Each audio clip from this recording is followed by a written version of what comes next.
All right, let me talk about chi-square. It's used to test for significance of relationships. It does not say anything about one causing the other. It just says, hey, these variables are related. There's some form of relationship here. To what extent, I'll give you a little more formal definition here. To what extent the distribution of a dependent variable across different values of an independent variable differ from what we would expect under the assumption of statistical independence. And I'll show you a little bit more about that in a moment.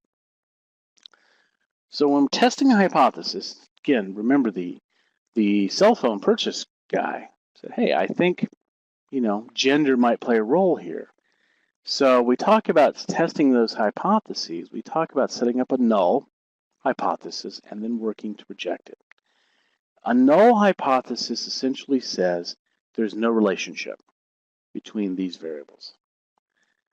And in the case of a chi-square, it says there's no relationship or association between the variables, and that any difference is just due to random sampling error.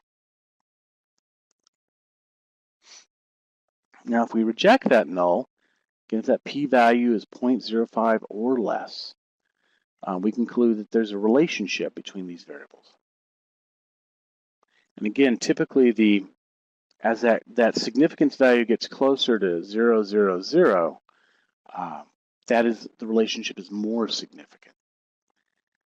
I'm telling you, one of the cool things about working with large data sets and my salary and skills study that I used to do for Global Knowledge, we'd have 10 to 15,000 people in that particular study, which means just about any table will be significant.